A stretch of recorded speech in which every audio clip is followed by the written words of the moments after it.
Det her er en fremlæggelse om skulpturer i oldtidskundskab. Jeg har valgt skulpturen Peploskoren, og Peploskoren den er 1,17 meter høj. Den er cirka fra 530 f.Kr.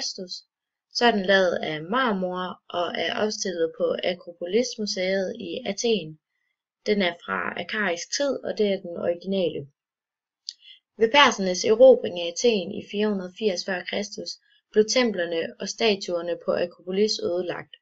Nogle få statuer blev senere fundet begravet i murbrokkerne, og den såkaldte Peploskore er en af dem. Det her det er altså en arkaisk kore.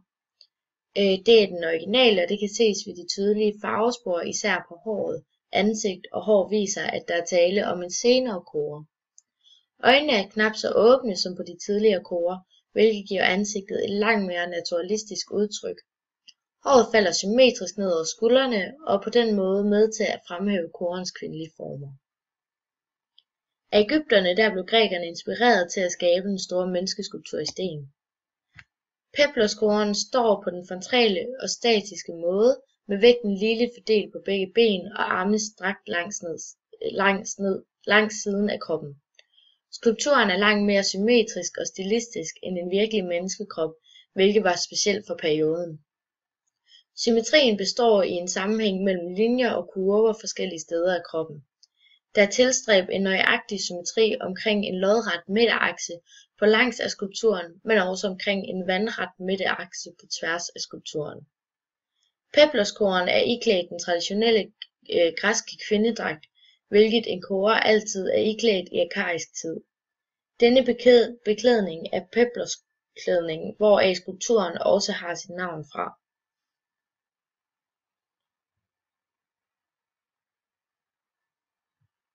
Denne beklædning er peplosklædning, hvoraf skulpturen også har sit navn fra.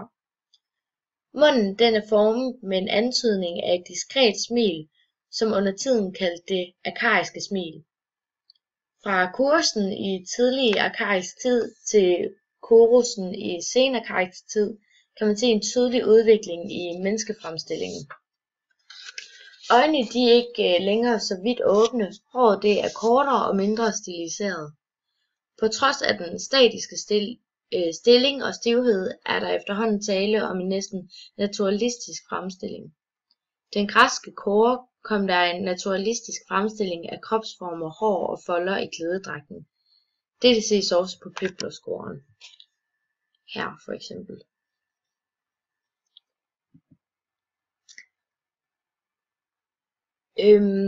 Øjnene de er knap så åbne som på den tidligere kore, hvilket giver ansigtet et langt mere naturalistisk udtryk. Håret det falder symmetrisk ned over skuldrene og på den måde med til at fremhæve korens kvindelige former. Et andet karakteristikum ved den græske skulptur er, at de var bemalet i stærke farver. Dette ses på Peploskoren i form af, at håret stadig gemmer på tydelige farvespor. I arkaisk tid, ca. 700 til 480 f.Kr., der levede grækerne i bystater, som kaldes poleis, der blev styret af et aristokrati eller en tyran. Den enkelte bystat den bestod som regel af en by placeret omkring en akropolis, der også fungerede som forsvarsværk i krig og de omkringliggende landområder, der støttede op til byen. Indbyggerne for disse grækiske bystater grundlagde i denne periode en lang række bystater uden for den græske kerneområde, formentlig op mod 600 nye bystater, helt fra Sortehavet til Sydfrankrig. Af denne grund der kaldte man i antikken hele Syditalien for Magna Graecia, Storgrækenland, og på grund af de mange græske bystater placeret der.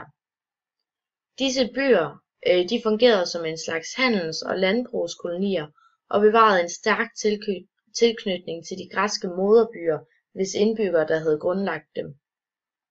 Ikke desto mindre betød de græske kolonigrundlæggelser, at grækernes kontakt med fremmede kulturer blev forstærket, og disse kulturmøder fik stor betydning for de græske bystaters økonomiske og kulturelle udvikling.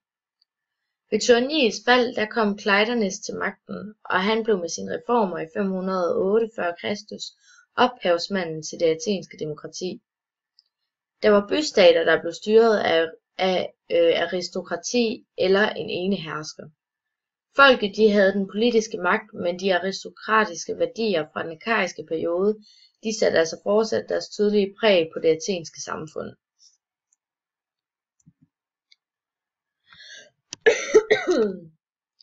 Skulpturerne fra arkaisk periode er fundet i forbindelse med andre guddomme, mandlige såvel som kvindelige. Nogle af typerne de er benyttet som gravstatue, og andre de er også som offergave. Denne kore, Peploskoren, den er formentlig et afbillede af en gudinde, og en gudinde det kunne fx være Athene.